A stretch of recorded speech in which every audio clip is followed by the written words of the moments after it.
कितनी लड़कियों को किसी लड़के में सुख दिखता है और घर छोड़कर चुपके से भाग जाती है, और फिर खबर आती है 6 महीने बाद कि उस लड़की के 45 टुकड़े कर दिया लड़के ने और मार डाला, पूरा सुख मिल गया। कहां सही दिखा, यथार्थ दृष्टि कहां रही? यदि तुमको सुख दिख रहा था तो सुख मिलना भी चाहिए। यही सुख मिला कि टुकड़े टुकड़े हो गए, यही सुख मिला खोपड़ी के बाल काट के तालाब में फेंक दिए गए, यही सुख मिला 3 टुकड़े शरीर के हो गए, यही सुख मिला कि मूड ढूंढे नहीं मिल रहा है, रुंड पड़ा है मुंड गायब है, यही सुख मिला। तेरे को पता ही नहीं चला सुख कहां है। अरे उस लड़के के पास सुख नहीं, और नालायक लड़का उसके चक्कर में क्यों पड़ी। लड़कियां सोचती हैं लड़का टाइट पैंट पहने हैं, बड़ा टाइट सुख दे देगा। टाइट सुख ये तेरे को ही टाइट कर देगा, ये सुख देगा। ये छिनरा बेविचारी नालायक आदमी। लड़कों को भी अपनी दृष्टि से यथार्थ किसी स्त्री में सुख नहीं, याद रखना जिंदगी भर किसी लड़की में सुख नहीं है। सुख अगर है तो कहां है? जहां है तहां है, तुमको पता नहीं वो कहां है। मैं बताऊंगा वो यहां है। तुम सुख गलत ढूंढ रहे हो। शराब में सुख कहां है? लोग दिन रात शराब पी करके नशे में पड़े रहते, बेहोश, उसमें सुख ढूंढ। एक बोतल में कहीं सुख मिल सकता, 10 रुपए की सिगरेट में सुख, 1 रुपए की बीड़ी में सुख, एक गांजे की चिलम में सुख, ताड़ी मदिरा में सुख, अरे मांस मछली में सुख। ये मुर्गा में सुख कहीं हो सकता है? खुद मुर्गा दुखी है और तुम मुर्गा खाकर सुखी होना चाहते हो। अरे मूर्खों, इसमें सुख नहीं है। सुख अगर है तो आत्म संतोष में है, पवित्र मन में है सुख। बोलिए सद्गुरु भगवान की जय। सुख पैसे से मिलने वाली चीजों में सुख नहीं मिलता है। पैसे से मिलने वाली चीजों में केवल सुविधा मिलती है। इसलिए मैं निवेदन करूंगा, फिर आना कल, पूरा सुनना, सिटिंग कर देना थाने में, सब संभाल लें, तुम आ जाओ, ले आओ। हाँ चलो निकल जाओ आज। नहीं, वो मित्र है अपना, प्रेमी शिष्य है हमारा। अच्छा, तुम ही मेरे मंदिर, तुम ही मेरी पूजा, तुम ही देवता हो, तुम ही देवता हो। तुम ही मेरे मंदिर, तुम ही मेरी पूजा, तुम ही देवता हो, तुम ही देवता हो।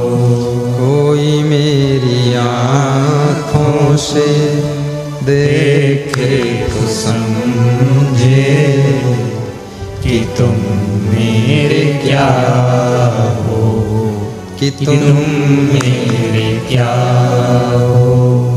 कोई मेरी आँखों से देखे तो समझे कि तुम मेरे क्या हो, कि तुम मेरे क्या हो।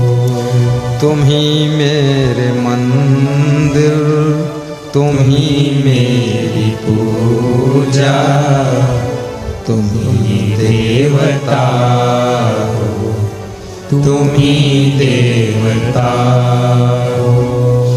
जिधर देखता हूँ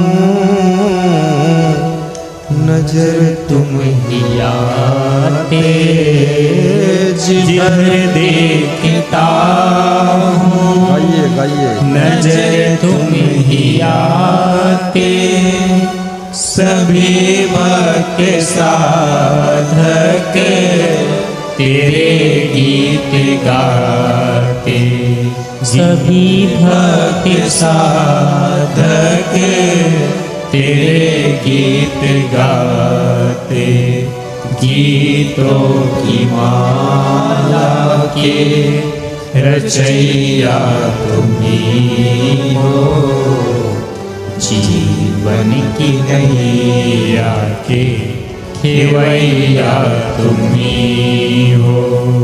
तुम ही मेरे मंदिर, तुम ही मेरी पूजा, तुम ही देवता हो, तुम ही देवता हो।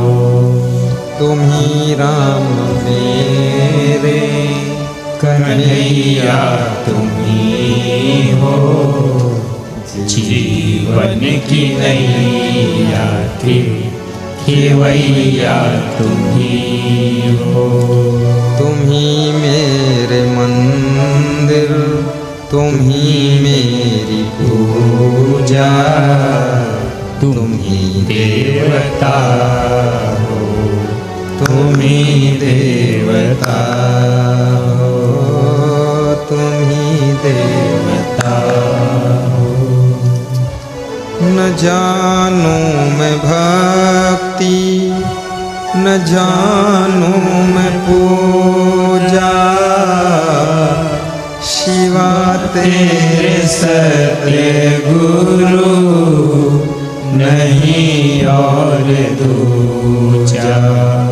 नसीबों कि मेरे रचैया तुम ही हो, जीवन की नैया के खेवैया तुम ही हो।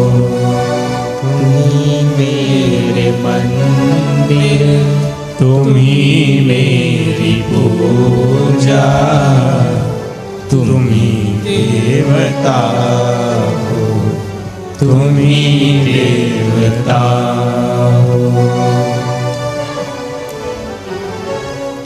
जिनसे तुम्हारा प्रेम होता है उनको तुम दुखी नहीं करते, उनको तुम सुखी करने के लिए कुछ भी त्याग करना पड़े तो त्याग करते हो। उनके लिए अपना सुख भी तुम न्यौछावर कर देते हो। बेटियों को और बेटों को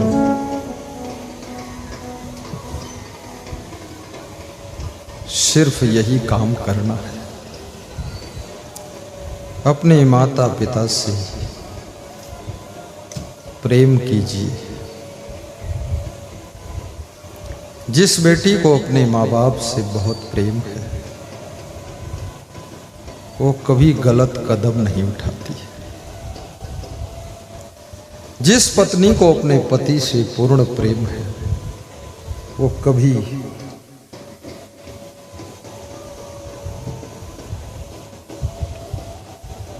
पति से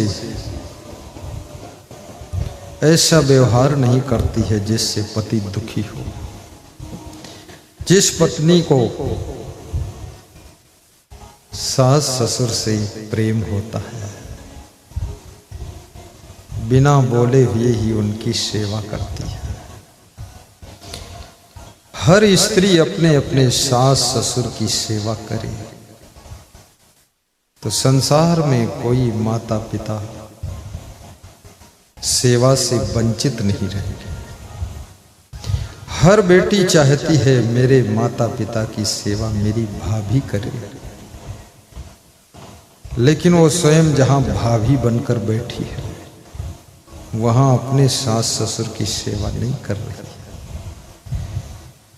और यहां से फोन करती है, मम्मी पापा भाभी सेवा करती है कि नहीं करती। बोलते हाँ करती तो है लेकिन पूरा मन से नहीं करती। अपने अपने सास ससुर को संभाल लो तो सबके माँ बाप भी संभल जाएंगे, क्योंकि ये विधान है। हर बेटी माए का त्याग करके ससुराल जाती है। सबको चंदन लगाया जा रहा है, श्रद्धा से चंदन लगवाइए। चंदन की थाल में अपनी दक्षिणा भी अर्पित कीजिए, आशीर्वाद लीजिए। हमारे संत जी चंदन लगा रहे हैं। जब से आए हैं तब से चंदन सेवा चल रही। इसके पहले चंदन बंद रहता था। इन्होंने कहा मैं ये सेवा करना चाहता हूँ, अपने आप सेटिंग किया है। चंदन सुशोभित भी बहुत होता है, सुंदर लगता है। तो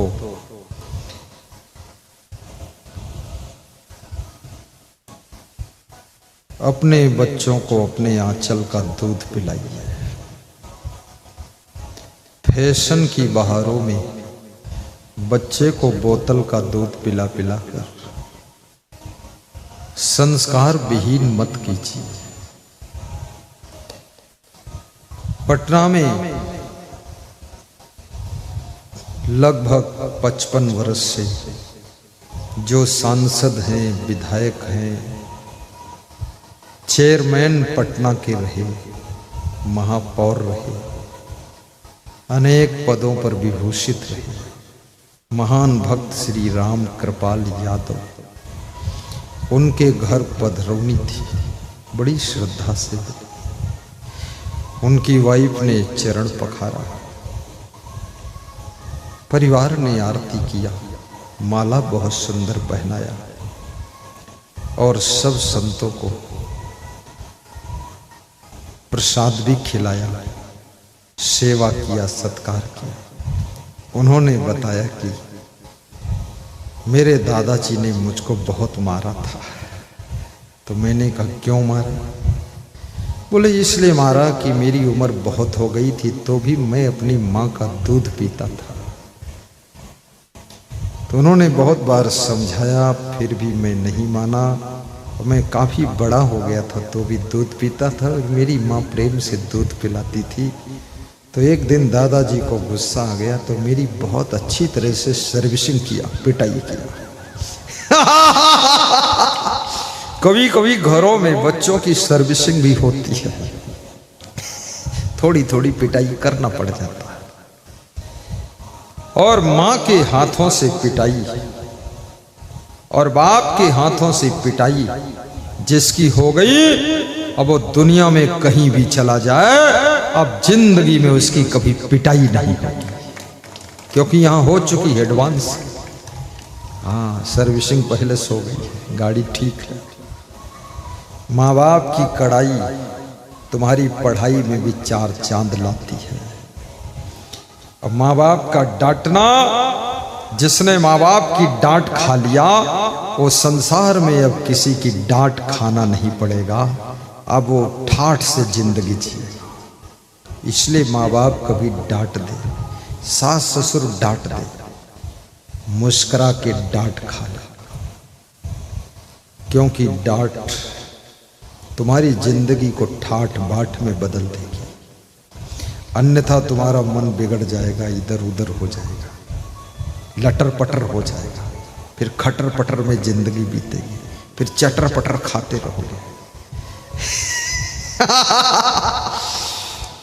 गुरु की डांट शिष्य को महान बना देती है, लेकिन जिस शिष्य से गुरु डरता है वो शिष्य कभी महान नहीं बन सकता। गुरु को डर है, माँ बाप को डर है, सास ससुर को डर है, पत्नी को डर है, पति को डर है। जहाँ डर है वहाँ डांट नहीं लगती है, वहाँ तो बच बच के रहा जाता है।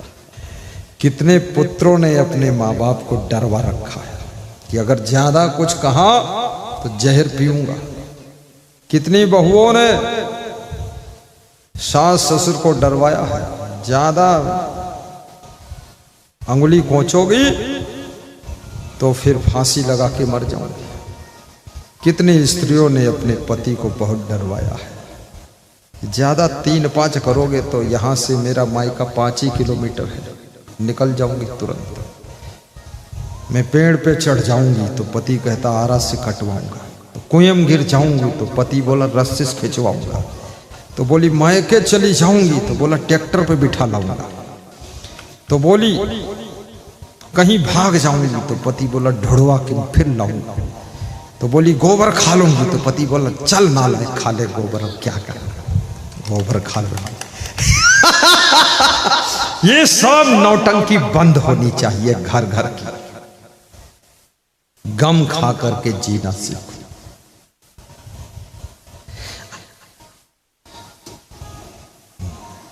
अपने घर में सम्मान की ख्वाहिश मत रखो।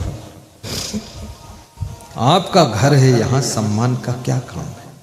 अपने आश्रम में भी सम्मान की ख्वाहिश मत रखो।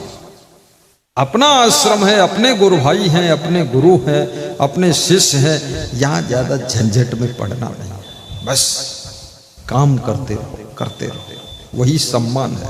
अच्छा मकान बन गया, ये सम्मान है। अच्छी कार आ गई, ये सम्मान है। अच्छी पढ़ाई लिखाई बच्चों की हो गई, IAS PCS बन गए, डॉक्टर बन गए, ये सम्मान है। और तुम धनवान बन गए, ये सम्मान है। तुमने सत्संग समागम कराए, ये सम्मान है। याद रखना, घर में और क्या ढूंढना सम्मान। घर में तो सामान होना चाहिए, वहां सम्मान का काम नहीं। बस अपना घर है, लेकिन अपने अपने रिश्तों का आदर रखिए, मर्यादा रखिए। स्त्रियों की मर्यादा पुरुषों को बनाकर रखना चाहिए। अपने पति की मर्यादा, सास ससुर की मर्यादा, पत्नी की मर्यादा। जो मर्यादा में रहता है वो फायदा में रहता है। संयम नियम की रेखा के अंदर रहिए।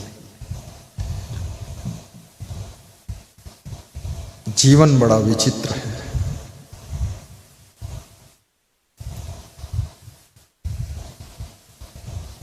उन्नति और भक्ति दो के लिए सोचिए, शांति अपने आप पैदा होगी। उन्नति और शांति की, उन्नति और भक्ति के बीच में शांति का पथ प्रशस्त होता है। जिनकी उन्नति नहीं हुई उनको भी शांति नहीं मिलती, क्योंकि पानी बरसता है तो छत टपकती है। कहीं जाना है तो ऑटो रिक्शा में भूसा जैसे बैठे, भर दिया भूसा जैसे लोगों ने। और बेटी की शादी है तो बड़ी चिंता है पैसे में। इसलिए उन्नति कीजिए और भक्ति इसलिए कीजिए ताकि आपको ज्ञान भी प्राप्त हो जाए। भक्ति से ज्ञान प्राप्त होता है, ध्यान प्राप्त होता है। और भक्ति से याद रखना, धीरे धीरे आत्मा की मुक्ति भी होती है। और उन्नति से संपत्ति मिलती है, धन मिलता है। और धन से तुमको सुविधा मिलती है। जिंदगी में सुविधा भी होना चाहिए और जिंदगी में शांति भी होना चाहिए। इसलिए धनवान बनो, लेकिन धर्मवान भी बनो, गुणवान भी बनो, महान बनो, चरित्रवान बनो, विवेकवान बनो, विचारवान बनो, और साथ साथ में श्रद्धावान भी बनो।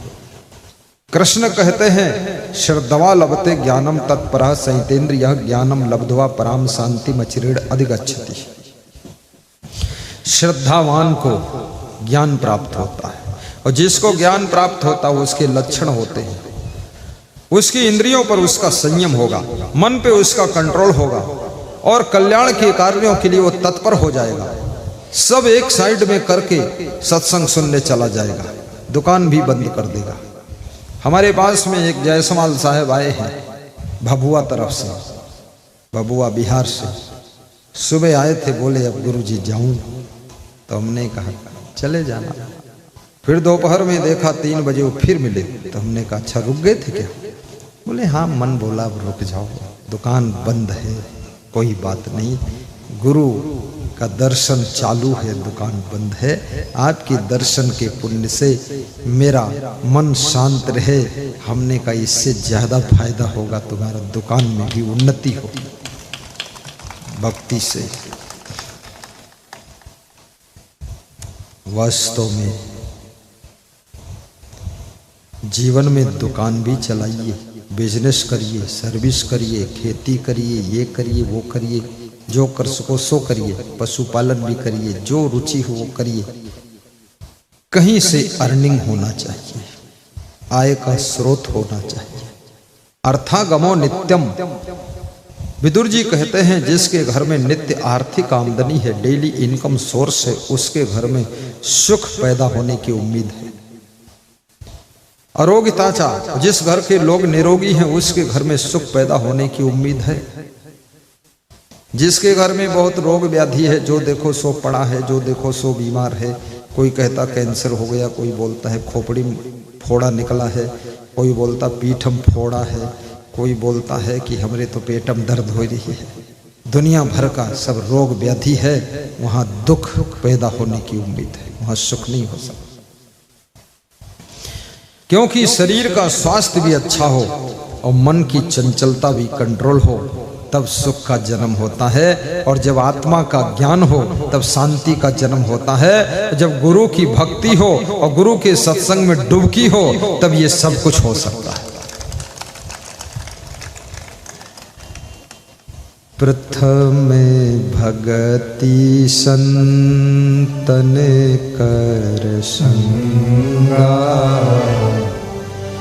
दूजे रति कथा प्रसंगा। प्रथम भगति संतन कर संगा, दूजे रति मम कथा प्रसंगा। मंगल भवन अमंगल हारी, सुदर्शरथि अजिर बिहारी। मंगल भवन अमंगल हारी, जय जय जय गुरु देव तुम्हारी। जय जय जय गुरु देव तुम्हारी। बोलिए सद्गुरु भगवान की जय, बोलिए संत भगवान की जय, बोलिए भक्त भगवान की जय। साहिब बंदगी साहिब बंदगी। शिवरी की कथा में सुना रहा हूं। भगवान राम के चरणों में शिवरी बैठकर प्रसन्नता की अनुभूति कर रही है। प्रभु के खाने के लिए बेर फल रख देती है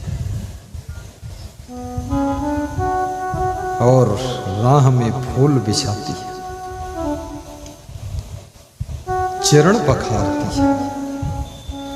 शिवरी के घर में आज भगवान आए हैं, शिवरी चरण पखार रही है। भगवान गुरु वशिष्ठ गुरु विश्वामित्र की सेवा करते हैं। वाल्मीकि भरद्वाज अत्रि मुनि अगस्त्य मुनि को भगवान दंडवत प्रणाम करते हैं। भगवान के पास में अहंकार नहीं है, नम्रता बहुत है। जिनकी सब पूजा करते, जिनका सब ध्यान करते हैं, उनको जरा भी संकोच नहीं लगता है कि संतों को कैसे प्रणाम करो। कितने लोग प्रणाम करने में संकोच करते हैं। संकोच क्यों होता है? क्योंकि भीतर में अहंकार का गुब्बारा फूला हुआ है और अहंकार का गुब्बारा चरण छूने के लिए भी मना करता है। आरती हो रही तो हाथ जोड़ने के लिए भी अहंकार रोकता, हाथ मत जोड़ना। कितने लोग आरती के समय भी ऐसे खड़े रहते हैं, कोई ऐसे खड़ा रहता है, कोई ऐसे हाथ करता है, कोई ऐसे करता है। ऐसा लगता है इंडिया का एक नंबर मूर्ख है, कुछ मालूम नहीं है। कहीं से बछड़ा पड़वा आया है, खड़ा है, जानवर, इतनी भी अकल नहीं, घमंड भरा है, खाली घमंड। बाकी तो कुछ है ही नहीं। अभिमान भगवान के मंदिर में भी हाथ जोड़ने में मन नहीं करता हाथ जोड़ो। माता पिता के पैर छूने में भी अहंकार बाधक बन जाता है। सास ससुर के चरण छूने में भी अहंकार रोक देता है। पति के चरण छूने में भी अहंकार ब्रेक लगा देता है। इस कलयुग में कितने पति लोग अपनी पत्नी के चरण छूना प्रारंभ कर चुके हैं कि देवी जी किसी तरह जिंदगी बीत जाए। पत्नी के चरण छू लेते हैं, मस्तक पर चरण रज लगा लेते हैं, कहते तकदीर बन गई। ये उल्टी गंगा मत बहाइए। याद रखना, गुरु शिष्य के चरण छुए, इससे बड़ा महापाप शिष्य के लिए क्या हो सकता है। बाप बेटे के पैर छू करके रोए, बेटी के पांव छू करके रोता रहे कि बेटी मान। कितने बापों ने पगड़ी उतार कर रख दिया कि बेटी मान जाओ, ये दूसरी जाति से विवाह मत करो। वो कहती पगड़ी तो पगड़ी, खोपड़ी उतार दो तो भी नहीं मानूंगा, अब गधे के साथ ही विवाह करूंगा, गधा ही पसंद आ गया है। अब वो गधे के साथ जा रही है, माँ बाप रो रहे हैं। कितने माँ बाप तो इतना दुखी हो गए, हार्ट अटैक हो गया, शुगर की बीमारी हो गई, नींद भंग हो गई, दुनिया भर का प्रपंच हो गया। याद रखना, जो बेटी और जो बेटा अपने माँ बाप को टेंशन देता है, अशांति पैदा करता, उलझन पैदा करता, नींद भंग करता है, ऐसा बेटा बेटी 100 साल की जिंदगी में कभी शांति नहीं पा सकता, सुख नहीं पा सकता। बोलिए सदगुरु भगवान की जय।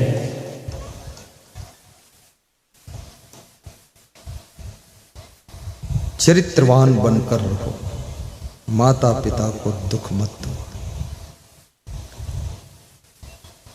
अपनी पत्नी को भी दुख मत दो। आलसी पति मत बनो, मेहनत करो, अच्छा मकान बनाओ। पति पत्नी फैसिलिटी से रहो, बहुत सुंदर किचन हो, बहुत सुंदर बाथरूम हो, ताकि कम समय में आपका कार्य संपन्न हो। बहुत सुंदर बेडरूम बनाइए और बहुत सुंदर कार भी रखिए। साइकिल से इसलिए चलो कि व्यायाम करना है, मोटरसाइकिल से इसलिए चलो कि नजदीक जाना है, कार से इसलिए चलो कि रात में जाना है, बरसात में जाना है, और कार से इसलिए चलो कि दूर भी जाना है और कभी भी जाना है।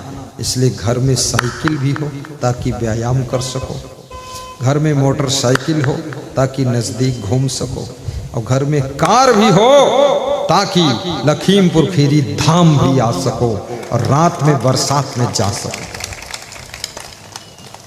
किस काम आएगी बुद्धि। हमारे आश्रम में एक योगेंद्र सिंह यादव नाम का PWD का अफसर आया, बोला गुरुजी इतना बुद्धि मिली, भगवान ने इतना अच्छा शरीर दिया, तो मैं तो मेहनत करूंगा और अच्छा मकान बनाऊंगा। तो मैंने कहा बहुत बढ़िया। बोले अच्छी कार भी लूंगा। हमने कहा तू तो PWD का अफसर है, तेरे लिए क्या चिंता। बोले मैं आपके आश्रम में भी एक सुंदर कमरा बनाऊंगा ताकि कभी आऊं तो उसमें मैं सो सकूं। मैंने कहा बहुत अच्छा है। बोले सब सुंदर ही करूंगा, सुंदर। दान पुण्य भी सुंदर करना चाहिए।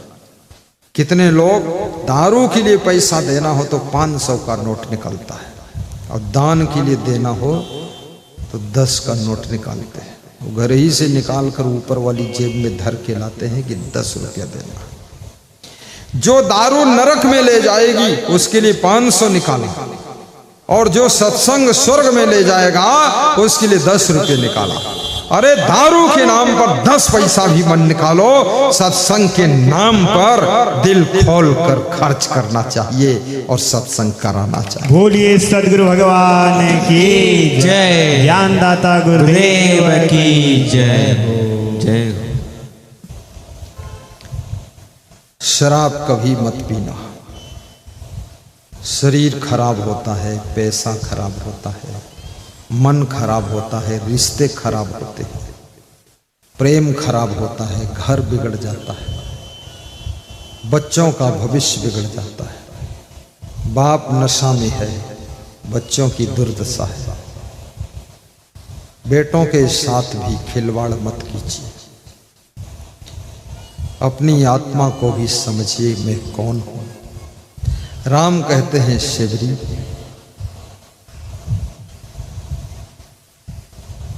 मैं तो एक भक्ति का नाता मानता हूं। ध्यान से सुनो, भक्ति के स्वरूप का वर्णन कर रहा हूं। 9 प्रकार की भक्ति होती है। कहे रघुपति सुनो भामिनी बाता, मानहु एक भगति करे नाता। राम कहते हैं मैं तो एक ही नाता मानता हूं, एक ही रिश्ता मानता हूं, भक्ति का रिश्ता है।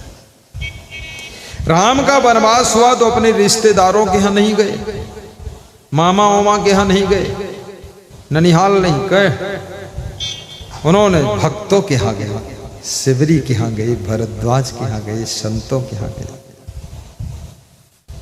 बोले मेरा रिश्तेदार वही है जो भक्ति करता है।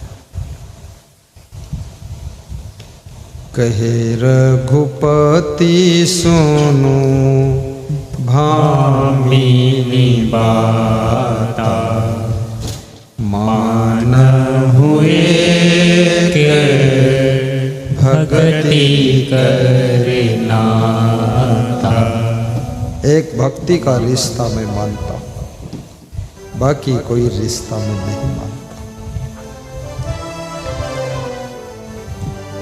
आज भक्ति के रिश्ते से ही तो आप यहाँ आए, और मैं भी भक्ति के रिश्ते से आया हूं।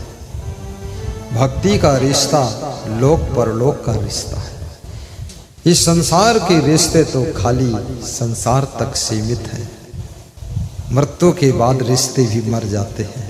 कभी कभी उलझनों के कारण जीते जी भी रिश्ते खत्म हो जाते हैं, लेकिन भक्ति का रिश्ता जन्म जन्म का रिश्ता है। ये मरने के बाद भी नहीं मरता है, और भक्ति का रिश्ता परलोक तक ये रिश्ता रहता है। जब तक तुम्हारी आत्मा की मुक्ति नहीं हो जाती है, तब तक ये भक्ति का रिश्ता तुम्हारे साथ साथ रहता है, मुक्ति दिलाकर खत्म होता है।